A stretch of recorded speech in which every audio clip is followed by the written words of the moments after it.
Mateo 16, 13, y dice así la palabra de Dios. Viniendo Jesús a la región de Cesarea de Filipo, preguntó a sus discípulos diciendo: ¿quién dicen los hombres que es el Hijo del Hombre? Ellos dijeron: unos Juan el Bautista, otros Elías, y otros Jeremías o alguno de los profetas. Él les dijo: ¿y vosotros, quién decís que soy yo? Respondiendo Simón Pedro dijo: tú eres el Cristo, el Hijo del Dios vivente. Entonces le respondió Jesús: bienaventurado eres, Simón, hijo de Jonás, porque no te reveló carne ni sangre, sino mi Padre que está en los cielos. Y yo también te digo que tú eres Pedro, y sobre esta roca edificaré mi iglesia, y las puertas del Hades no prevalecerán contra ella.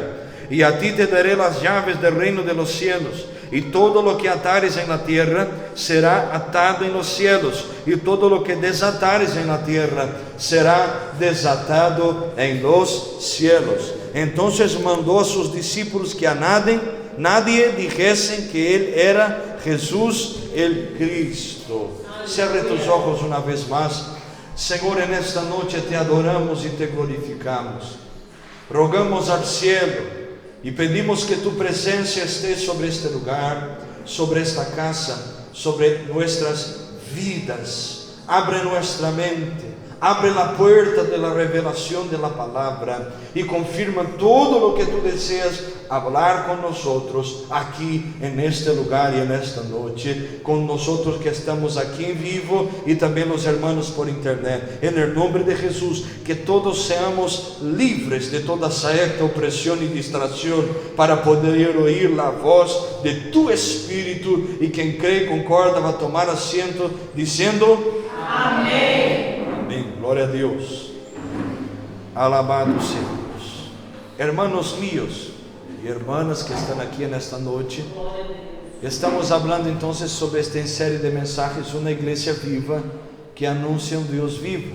Já vamos aí para 4 meses hablando em série de mensagens, e Deus já falou muitas coisas com nós. Já hablamos aqui sobre a unidade da igreja, já hablamos sobre os inimigos da unidade da igreja, já foi hablado aqui sobre uma igreja adoradora, uma igreja que adora. Viernes passado hablamos sobre a disciplina em la igreja viva, pero hoje nós vamos falar um pouquinho sobre este tema, os inimigos de la igreja viva. Glória a Deus. Já hablamos sobre os inimigos de la unidade. Agora vamos falar sobre os inimigos de la igreja. Amém?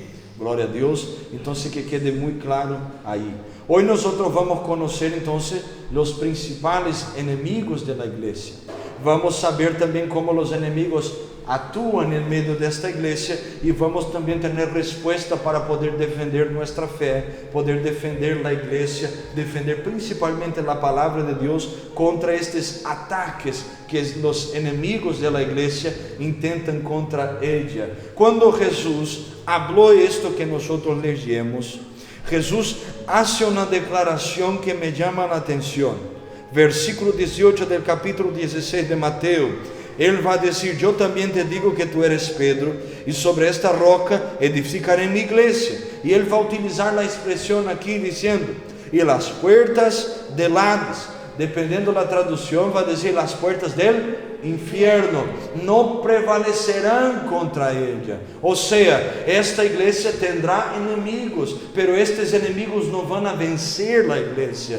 Estes inimigos não vão a prevalecer, não vão a poder, vão a lutar, pero não vão lograr a ter vitória sobre esta igreja, porque quem está sosteniendo esta igreja não são os hermanos, não é Pedro, não é a religião, não, é Jesucristo, que é a roca donde nós estamos bem alicerçados, e glória a Deus por esto.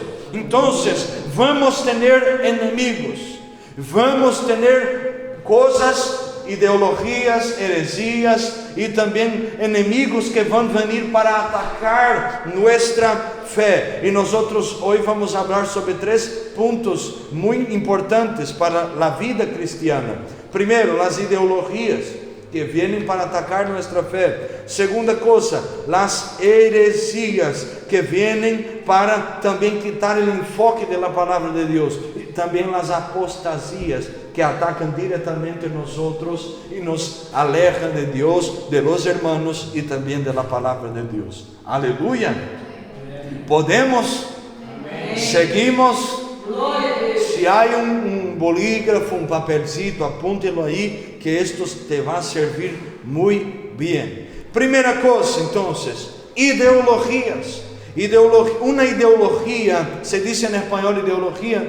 Una ideología es un conjunto de ideas que dan una dirección sobre acciones sociales de una persona o un grupo. Es lo que dirige la centralidad de las ideas. Entonces una ideología es el núcleo, puedo decir así, el núcleo de ideas que da una dirección para una persona o para muchas personas que están en un grupo. En nuestro siglo, la ideología que prevalece se llama, en portugués decimos posmodernidad, en español también, posmodernidad. Entonces estamos viviendo en ideologías de posmodernidad. Ya no estamos más en la modernidad, no estamos más en la ascensión de las cosas modernas. Ya pasamos de eso, ya estamos en otro tipo de ideología. Y este sistema posmodernismo, él nació después del año 1950, cuando las artes y las sociedades empezaron a avanzarse aún más con la revolución industrial, con muchas cosas. Entonces, en la medida que las cosas fueron creciendo, las industrias, los organismos, todo fue creciendo, también las ideologías. Y hoy nosotros tenemos este desafío de resistir bíblicamente a estas ideologías postmodernas que vienen para robar Jesús de nosotros y principalmente la palabra de Dios de nuestro corazón. Entonces, estas ideologías tienen algunas acciones en el medio nuestro. Yo voy a puntuar ellas, voy a hablar lo que significa, voy a dar ejemplos y también voy a dar la respuesta bíblica para cada una de ellas. Esto nos ayuda mucho. Hay cosas aquí que tú vas a percibir que tú vives esto en el día a día y no te habías dado cuenta. ¿Vamos a seguir? Gloria a Dios. Es un poquito más complejo, ¿entiendes? Pero es bueno y es saludable para nosotros. Primera ideología, secularización o modernidad. Yo estaba buscando ahí la palabra con la hermana Susana en internet, porque la palabra secularización en español no es muy utilizada. Se habla más modernidad. O lo que significa secularización o modernidad: salir del ambiente de la religión, de la religiosidad en el buen sentido, y ahora apartarse de eso. Salir para lo que es secular, lo que es moderno, lo que está en el mundo. Salir de una filosofía religiosa y virar la espalda, abandonar esta filosofía, estas ideas, estas crendices, no sé si se habla así, creencias, estas creencias es el mismo que decir que Dios no domina, sino que el mundo domina, el siglo está dominando. Entonces nosotros tenemos la primera ideología, secularización. Cuando nosotros hacemos una pesquisa sobre la religiosidad humana, preguntando la religión de cada uno, vamos a percibir, ponga atención, que cada día más hay más personas que no tienen religión de lo que personas que tienen una religión. Entonces estamos viendo la secularización muy clara en el tiempo que estamos viviendo. Un ejemplo claro: personas que fueron creadas en hogares católicos, que hay muchos aquí en España, en Brasil también, o hogares cristianos. E agora elas crescem e elas não querem mais ser católicas, não querem mais ser participantes de esta religião. Elas não têm nenhuma religião. Qual é a resposta bíblica para isto? Que a melhor secularização ou modernidade é a fé verdadeira em Cristo Jesus. Não é uma moda, não é algo que siga o flujo do mundo que está crescendo, também não. Agora é poner nosso coração centrado em la fé verdadeira em Cristo. Deus é uma persona, ponga atenção. Jesucristo é Deus e também é a vida eterna. Stanley Jones vai dizer que há Deus e eu necessito concordar com Ele. Eu não posso poner Deus ao lado por lo que eu estou vivendo, por la secularização de allá afuera. Eu não posso poner Deus ao lado por la modernidade que estou tendo agora. Não, Deus continua sendo Deus e eu tenho que concordar com Ele para continuar caminhando para ir ao cielo. Primeira ideologia, vamos dizer juntos: secularização. Secularização. Há Deus e necessito concordar com Ele. Então, temos que entender muito bem isto. Segunda, consumismo. Oh, glória a Deus. Vamos falar, consumismo é uma ideologia destes dias. Há muita gente compra muita coisa e muitas vezes sem necessidade. E isto nós miramos em la tele, escuchamos em la radio, os que aún são vintage que escutam na rádio, ¿sí? Os que estão mirando no teléfono, gente que toda a hora há propagandas sobre muitas coisas para incitar nós outros a comprar uma coisa.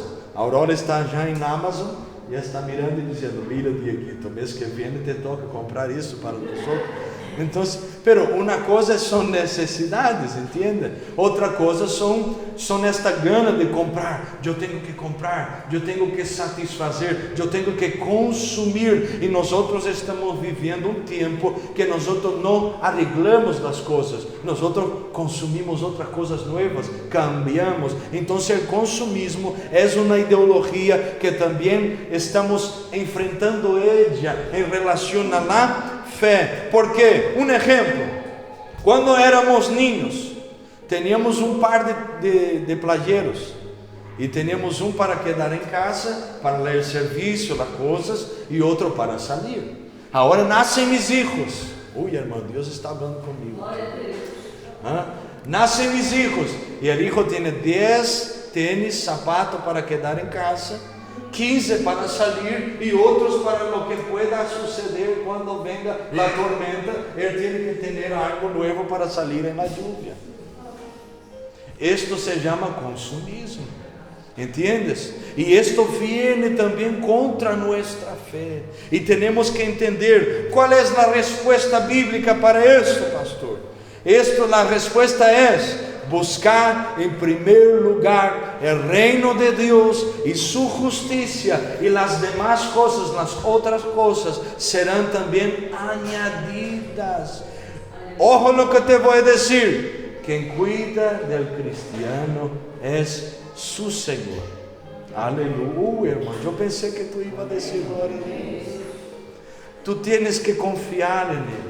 A melhor resposta para o consumismo que está cerca de nós, delante de nós, de nossos olhos, é entendermos que dependemos de Deus. Há irmão que eu escutei falar um dia e ele me disse assim: eu vou esperar até o último momento a ver se Deus me usa tu vida ou a vida de um irmão para bendecir-me. Aí eu quedei mirando assim, não é de aqui, quede tranquilo. Eu quedei mirando e me recordei a hora que quedei pensando: ele não tem consumismo em seu coração. Ele queda esperando hasta del último momento. Entende? Então sabemos que dependemos de Deus e temos que contentar-nos com o que temos. ¿Puedo falar? Quantas deudas seriam evitadas se nós estivéssemos ouído uma palavrita como essa uns dias atrás? Quantos problemas, quantas crises financeiras teríamos evitado? Isto é uma ideologia que todos os dias é predicada a nós e não sabemos. Então, temos que depender de Deus. E Pablo dijo a los Filipenses capítulo 4: eu aprendi a contentar-me com o que tenho. Sé vivir em abundância e eu também sé vivir na escassez. Puedo todas as coisas em Cristo que me fortalece. Entende isso? Então, secularização, segunda ideologia que vem como inimigo da igreja viva, como inimigo de nossa fé, consumismo. Terceiro, diga comigo, pluralismo religioso. Pluralismo religioso. Stanley Jones vai resumir isto em uma frase: religião é todo el hombre buscando a Deus, e por esto há muitas religiones, pero el evangelho é distinto. ¿Por quê? Porque Deus está em busca del hombre, e aí por isso há solo evangelho. Aleluia. Então, pluralismo religioso são muitas religiões, ou a mescla de las religiões. Exemplo prático disso. Eu não sei por aqui, mas em Brasil, hermano, há muito.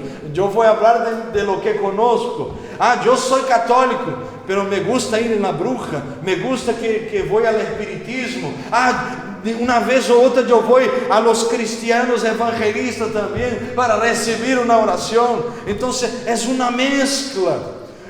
Tu és de uma religião, pero tu és adepto de muitas filosofias, ideologias, religiões. Então estamos vivendo neste tempo que existe muito pluralismo religioso. Tu puedes dizer: eu sou cristiano, pero me simpatizo com o Islã. Eu sou cristiano, pero me simpatizo com os católicos. Eu sou cristiano, pero sou adepto também de filosofias budistas, hinduistas. Isto é uma filosofia, ponga atenção, que não existe. Há solo Deus e solo Senhor.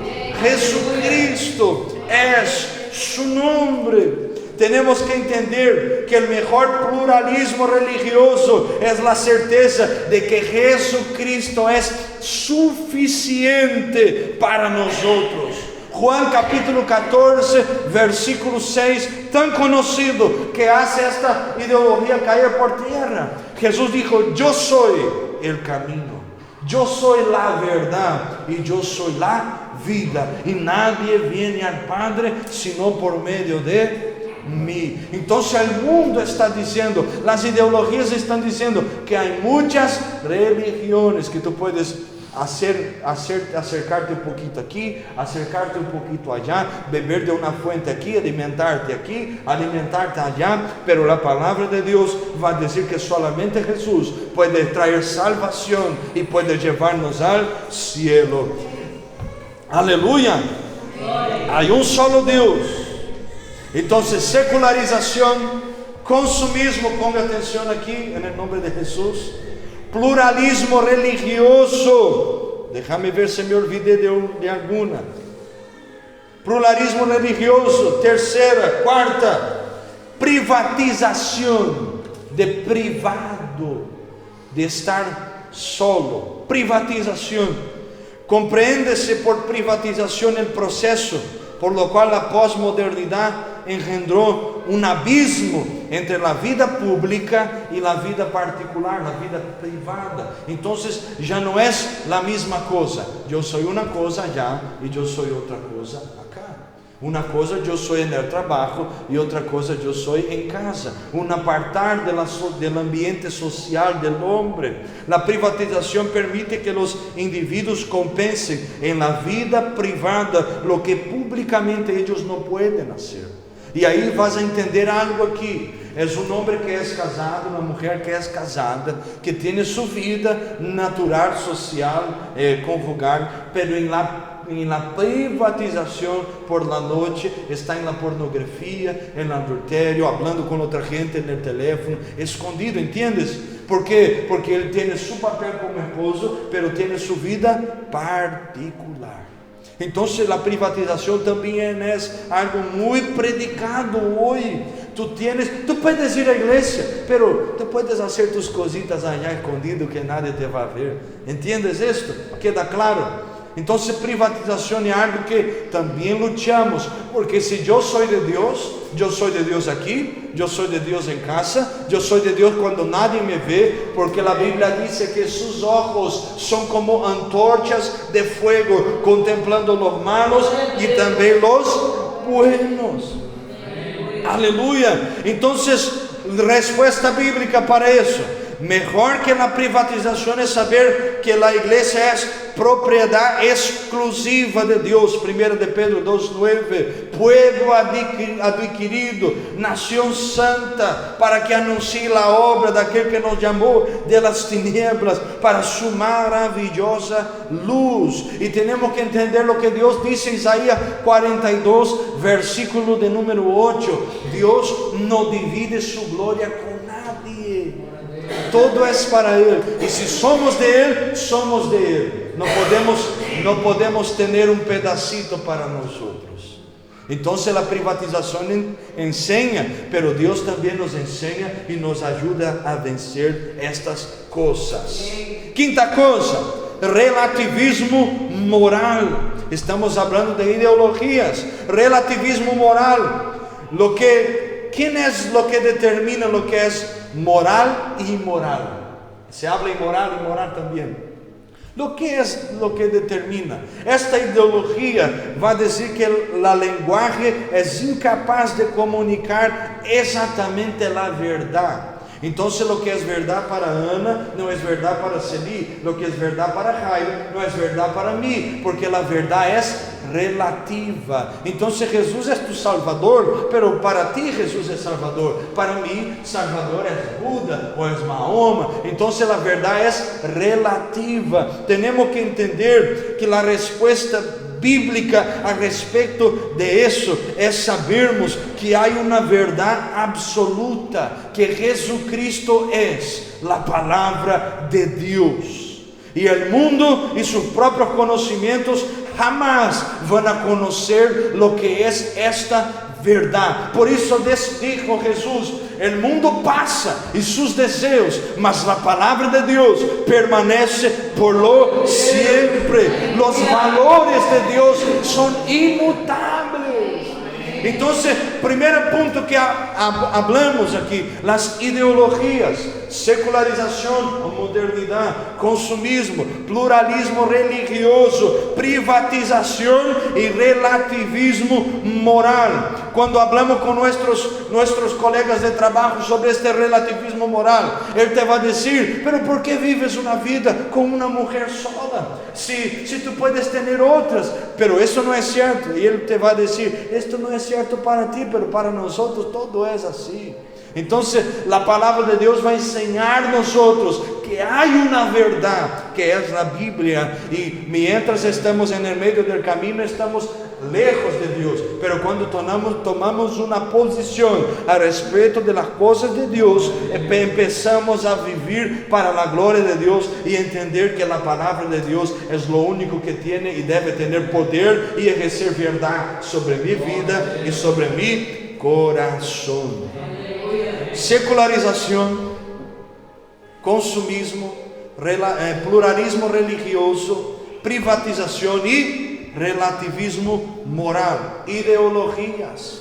Segunda coisa que ataca a igreja e que muitas igrejas se cerraram ou foram divididas, ou muita gente se apartou do Senhor por causa disto. Diga comigo: heresias.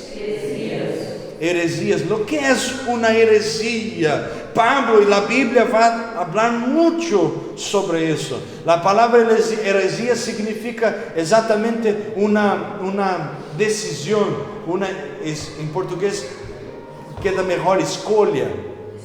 Escoja, una escoja, algo que se puede tomar, un atalho, un atajo, entonces algo que sale del camino. Pablo escribió sobre el peligro de los vientos de falsas doutrinas, Efésios capítulo 4, versículo 14, y Jesús también profetizó diciendo, porque van a surgir falsos cristos y falsos profetas, obrando grandes señales y prodigios para engañar, si posible, hasta mismo los escogidos. Mateo capítulo 24, versículo 24.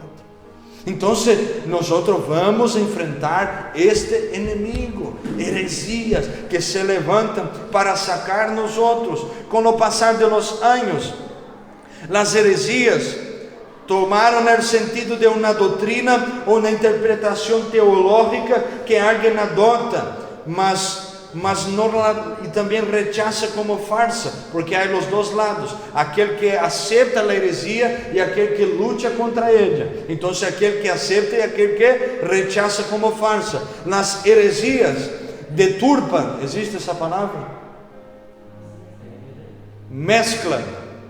Mezclan lo falso con lo verdadero en sus puntos esenciales, fundamentales, lo que es innegociable para la fe cristiana. La heresía va a ser esto. Entonces la heresía, nosotros vamos a hablar unas de las principales heresías, y tú vas a entender mejor lo que es eso. Por ejemplo, primera, la triunidad de Dios. El Dios es trino o triuno, se puede decir de las dos maneras: Dios Padre, Dios Hijo y Dios Espíritu Santo. Un ejemplo más claro sobre eso, para que tú entiendas mejor. ¿Cómo tres en uno, pastor? Tú vas a mirar el huevo. El huevo tiene la cáscara, tiene la clara y tiene la gema, y los tres hacen parte del huevo. El sol tiene calor, tiene brillo, tiene luz, y tiene el sol en su fuerza, en su totalidad, en su materia. Las tres cosas hacen parte del sol. Entonces hay heresías al respecto de eso también, y es una cosa que no es de hoy, hermano. Es una cosa que ya viene de muchos años, y los primeros cristianos lucharon contra eso también, pero quedó ahí, y después hay gente que trae de nuevo, y ahí queda esta mezcla, y mucha gente ya se perdió en la fe sobre estas cosas. Entonces, por ejemplo, yo creo en Jesús, pero yo no creo en el Espíritu ni en el Padre. O yo creo en el Padre, no creo en Jesús y no creo en el Espíritu Santo. Y no hay como tú creer en uno y dejar los otros. La Biblia es muy clara. Jesús, cuando fue para ser bautizado, el Hijo estaba allí. El cielo se abrió, se oyó la voz del Padre que dijo: este es mi Hijo, mi alma se complace en él. Y después la Biblia va a decir que el Espíritu Santo descendió en forma de paloma. Las tres cosas, los tres en el mismo lugar. ¿Por qué que el bautismo debe ser en el nombre del Padre, del Hijo y del Espíritu Santo? Jesús dejó esto. Pastor, pero en Hechos capítulo 3, Pedro, cuando predica, va a decir que deben arrepentirse y ser bautizados en el nombre de Jesús. Pedro no estaba doctrinando el bautismo. Pedro estaba diciendo en qué autoridad este bautismo va a ser realizado. Y tenemos que entender que quien doctrinó el bautismo fue Jesús. Pedro no está enseñando sobre el bautismo, él está apuntando un camino. Ahora vosotros no son bautizados por Moisés, nosotros no somos judíos, ahora somos cristianos, tenemos que estar bajo la autoridad de Cristo. Pero cuando fue a ser bautizado, debe ser bautizado en el nombre del Padre, en el nombre del Hijo y en el nombre del Espíritu Santo. Entonces siempre hubo discusiones sobre esto aquí, ejemplos. Religiones, filosofías, ideologías y heresías que dicen que Jesús no es Dios. Jesús es un profeta, como dicen los musulmanes. Los judíos también dicen que Jesús es un profeta. Jesús no es Dios, el Espíritu Santo no existe. Entonces tú tienes que entender que esto es una lucha nuestra también. Entender que hay Dios Padre, Dios Hijo y Dios Espíritu Santo. Primera de Juan capítulo 5 versículo 7. La Biblia dice que hay tres que dan testimonio en el cielo: el Padre, la Palabra y el Espíritu Santo. Y estos tres son uno. En la Trinidad no hay diferentes niveles de divinidad. Todos son iguales, pero hay funciones distintas y tenemos que entender eso claramente. Hasta aquí, gloria a Dios, aleluya. Estamos en la clase del discipulado hoy, pero es bendición, aleluya. Eso nos ayuda mucho. Segunda herejía, una de las herejías más combatidas: la Biblia como autoridad final.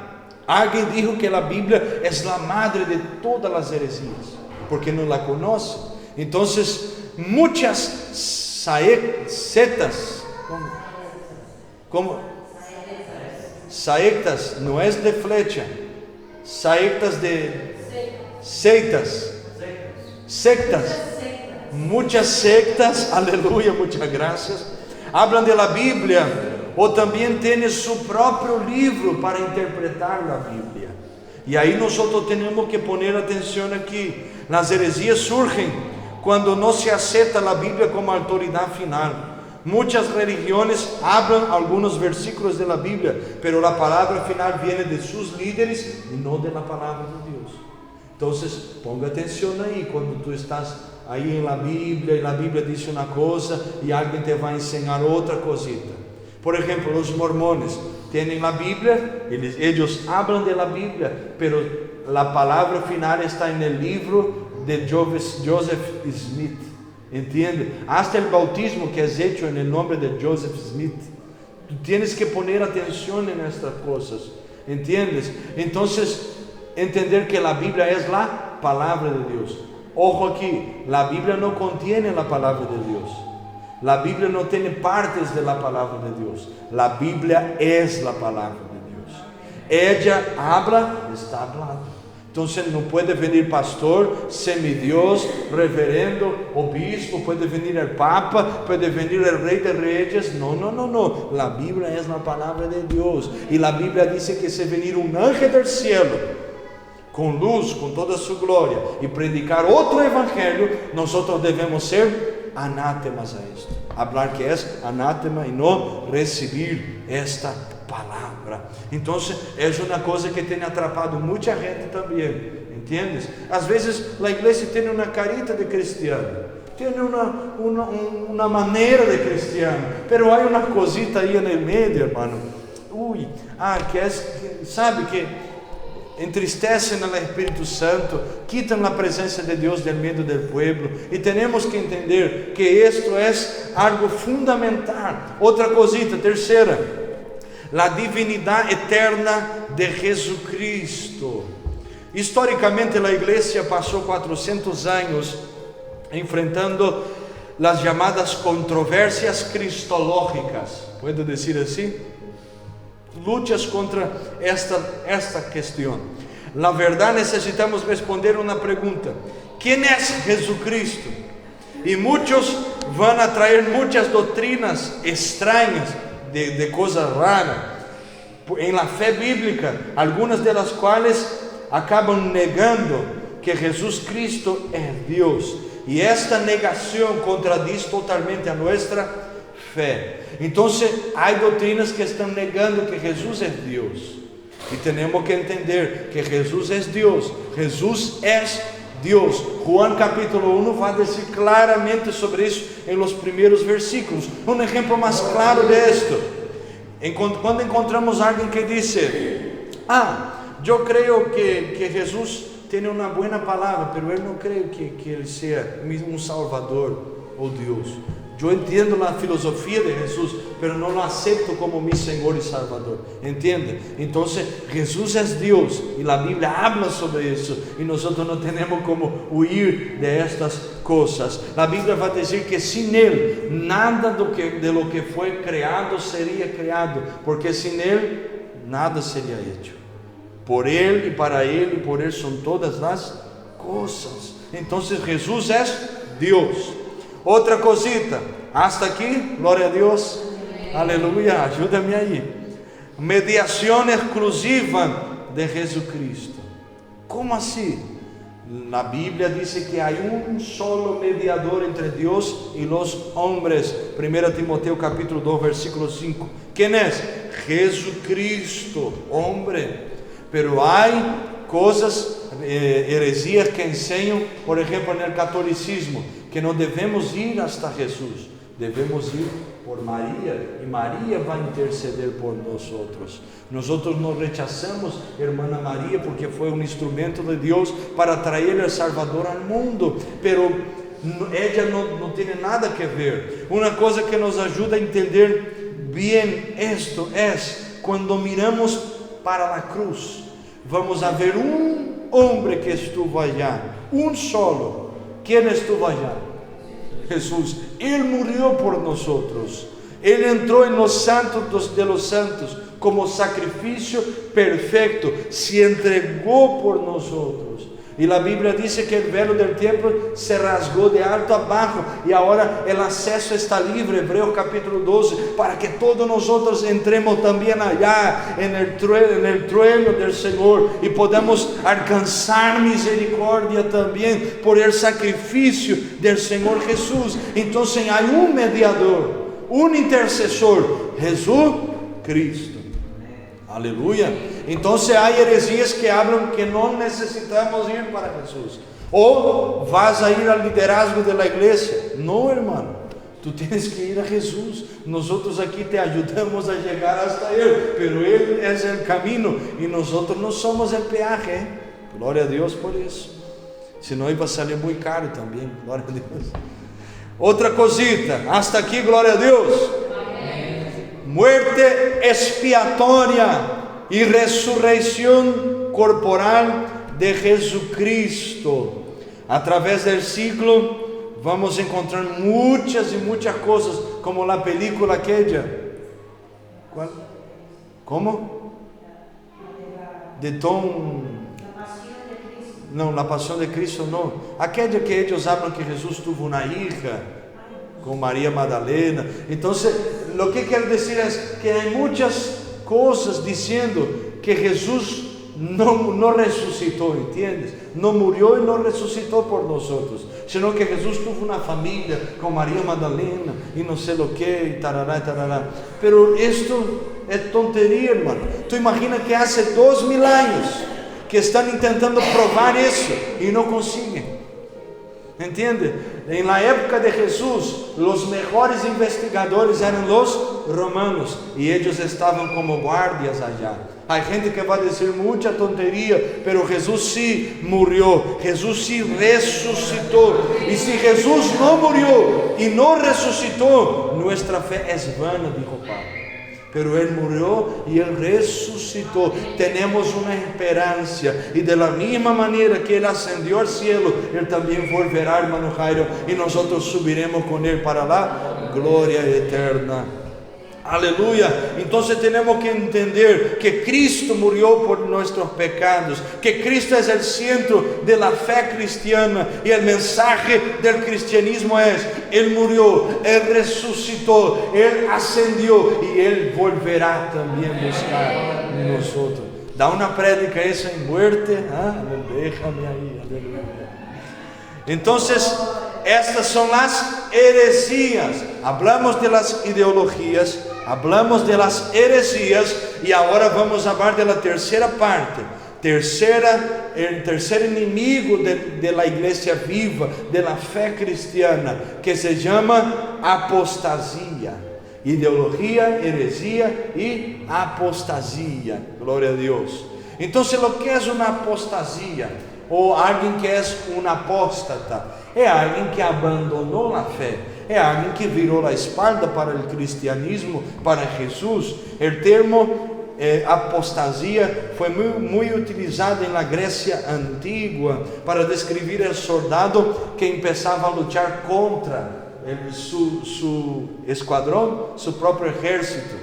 O soldado que apostatava era o soldado que se revoltava contra seu próprio exército. No Antigo Testamento, esta palavra apostasia foi muito utilizada a respeito do povo de Israel em sua comunhão com Deus, porque a Bíblia vai dizer que muitas vezes Israel apostatou de Deus, se apartou de Deus. Então há um alerta do cielo para nós. Se há um inimigo também que temos que lutar, são as apostasias. E queda uma perguntita: por que a gente se apostata de la fé? Vamos falar de alguns motivos e vamos orar, e Deus vai obrar no meio nosso. Primeiro motivo, diga comigo: perseguição. Todos nós já ouvimos falar e temos ouído falar de irmãos e irmãs que sofreram persecuções e não negaram ao Senhor e morreram, e têm testemunhos lindos, pero também no meio de isso há irmãos que negaram ao Senhor. Há gente que tuvo sua fé provada em la perseguição e não tomou a decisão de continuar seguindo Jesus.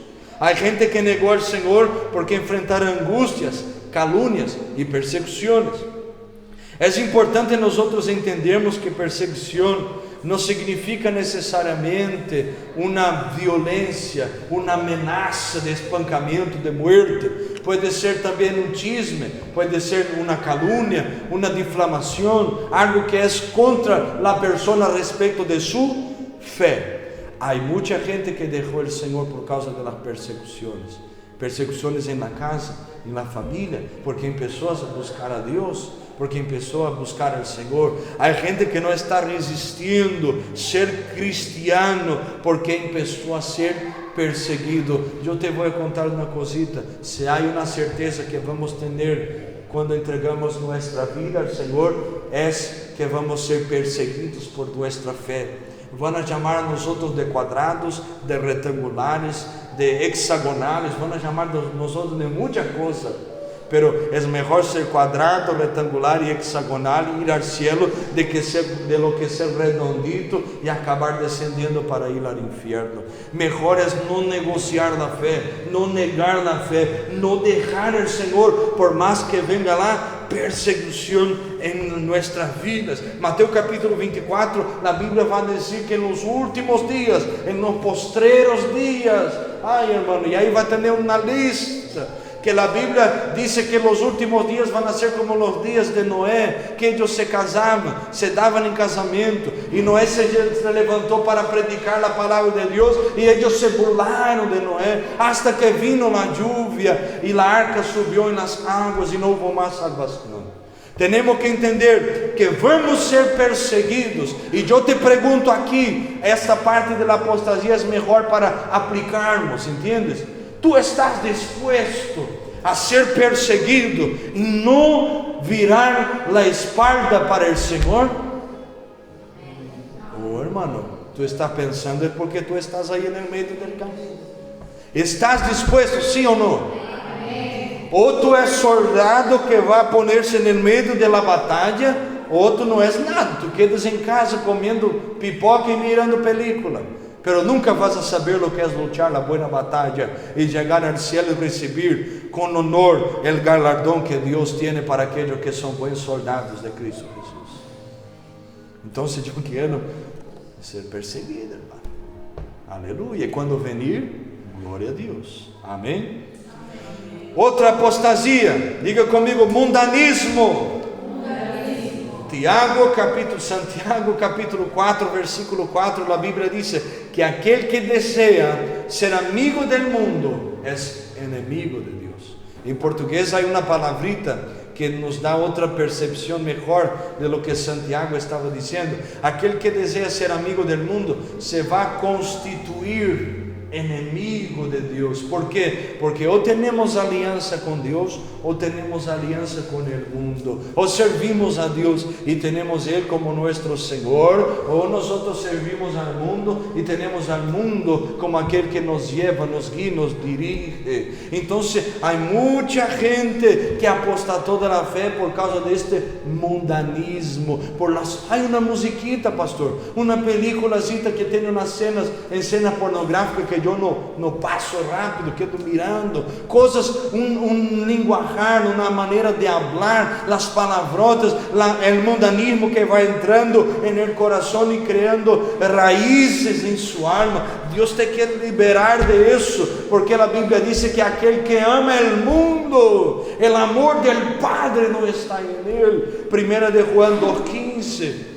Yo creo que eso ya está bien claro en el medio nuestro. O somos de Dios o somos del mundo. Y mundanismo es algo que tiene robado también la fe de mucha gente. Tercera cosa, una fe superficial. Alguien que no tiene profundidad con Dios. Mateo capítulo 13, versículo 21, la Biblia dice que alguien que no tiene raíz en sí mismo, sino antes de poca duración, de poco tiempo de resistencia. Una fe superficial es una fe que no soporta las luchas, las pruebas, las dificultades. Es una fe que se rinde al primer problema que enfrenta. Entonces, fe superficial es algo común en el medio de la iglesia.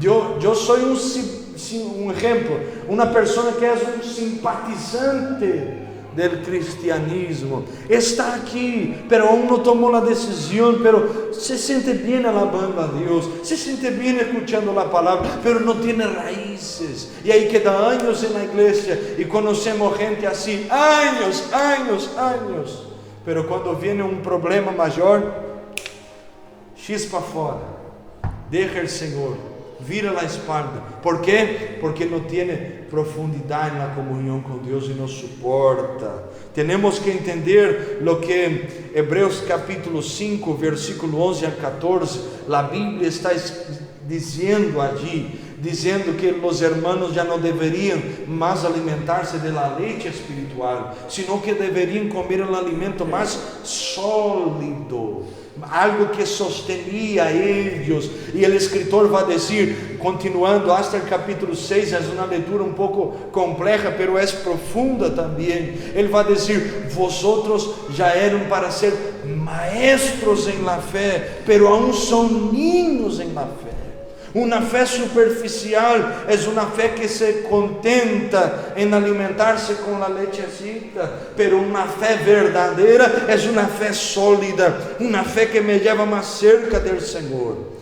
Una fe superficial es una fe que cobra de los hermanos las cosas, pero una fe madura es una fe que regala, que da, que no espera recibir para que pueda entregar, no entrega, y si viene, viene, si no viene, Dios tiene todo el poder y control, y lo que es mío está guardado por Él. Aleluya. Una fe superficial es una fe que no respeta, una fe que no entiende. Una fe madura es una fe que tiene respeto, que sabe hablar, una fe que sabe amar. Gloria a Dios. Aleluya. Cuarta cosita, vamos caminando para el final. El rechazo de la buena conciencia.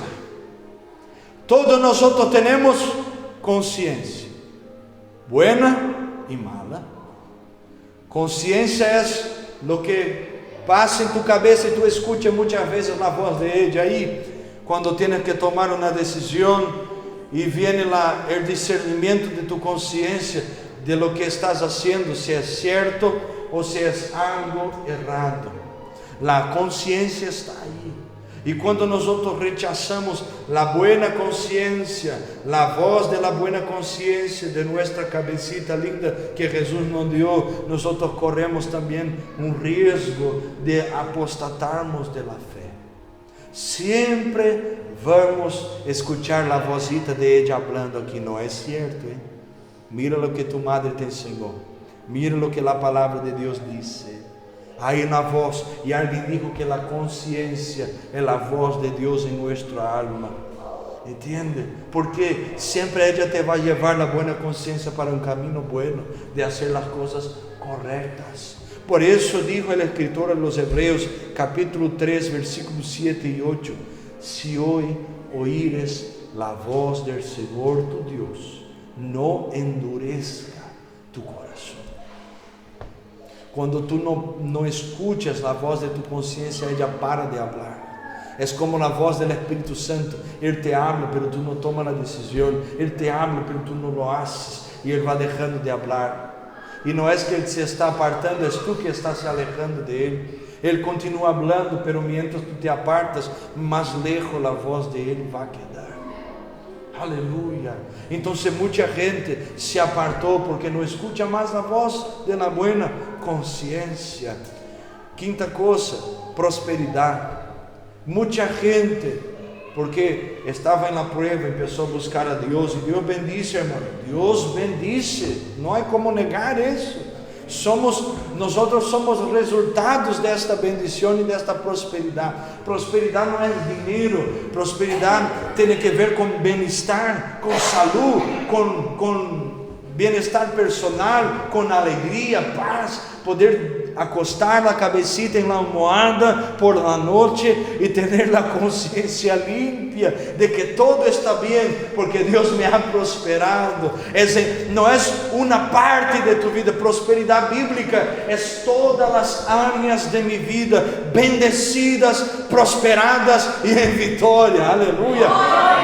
Isto é prosperidade, irmãos. Isto é prosperidade. Pero sabemos que muitos cristianos se apartam de Deus muito mais em la prosperidade de lo que na escassez. Em la escassez nos acercamos. Em Brasília, irmã Gisele, você vai recordar bem, temos dicho que quando o sapato aprieta, nós começamos a buscar a Deus, que cada um sabe onde duele.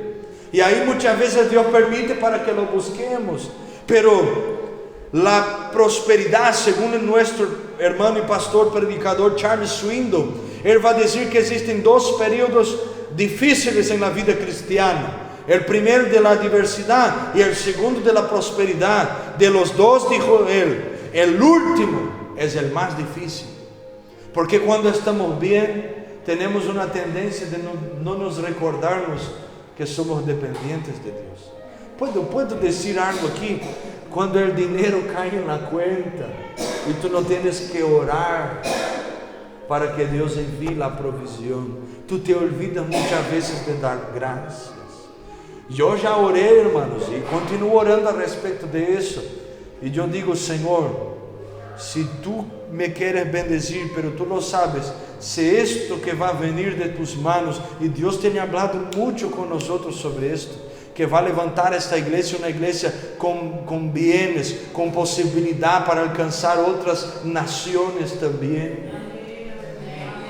Deus vai bendecir seu povo. Pero eu hago esta oração, digo: Senhor, se esta riqueza me vai roubar de ti, não me deixes tenerla. Senhor, não me des nada que me vá roubar de ti. Não me des nada que me vá quitar a comunhão, a hambre e a sede que tenho de ti. Temos que entender que a prosperidade é a maior prueba. Quando tu tienes todo, está todo bem, saúde, família está bem, todo estable. É a maior prueba, e muita gente está abandonando a fé por causa desta prosperidade. Os hijos de Israel, principalmente no livro de los jueces, tu vas a ver, eles buscavam a Deus para que Deus nos livrara de las manos de los filisteus, de los madianitas, de los enemigos. E aí Deus levantava juízes como Débora, como Sansón, como Jefté, como Gideón, como muitos, como Otoniel.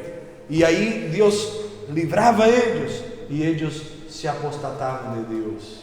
Todo estava bem, e agora se olvidavam. Passava 40 anos de esclavitud, e eles começavam a buscar, e tu vas a ler isto na Bíblia. A prosperidade tem sido uma trampa, onde muita gente tem caído. Que Deus nos dê graça. Sexta coisa, vergonha de ser cristiano. Há gente que tem vergonha de ser cristiano. Há uns cristianos 007 por aí. Cristianos lá escondida, hein? Oculto. Há uma película, não é? Cristiano, como é? Cristiano de la secreta. ¿Por quê? Porque não quer que nadie sepa que é cristiano. Jesus disse algo muito categórico, Marcos 8:38. Cualquier uno de esta generación adúltera y pecadora que se avergüence de mí y de mis palabras, también el Hijo del Hombre se avergonzará de él, y cuando venir en su gloria, en la gloria de su Padre, con los santos ángeles. Mucha gente cayó porque se avergüenza del Evangelio. Y terminamos aquí para que vengamos a orar. Problemas interpersonales. Se habla así, problemas de relacionamiento. Aleluya. Mucha gente se apartó de Dios porque dijo que tiene comunión con Dios. No, pastor, yo tengo comunión con Dios, pero no tienes comunión con los hermanos. Y la Biblia es muy clara, ponga atención. No hay como tenemos comunión con Dios. Ponga atención, está todo bien aquí, gloria a Dios. No hay como tener comunión con Dios y no tener comunión con los hermanos. Mucha gente se apartó de Dios por eso, porque cree que puede tener comunión con Dios y no tener comunión con los hermanos.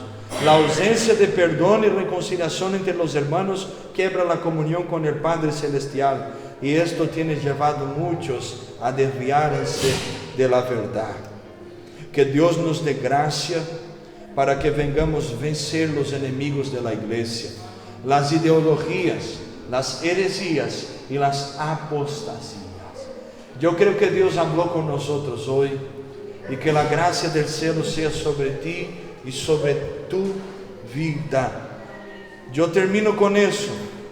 Sabemos que vamos a tener estos enemigos, pero nunca podemos olvidarnos de la promesa que Jesús nos dejó en Juan capítulo 14, Mateo capítulo 28.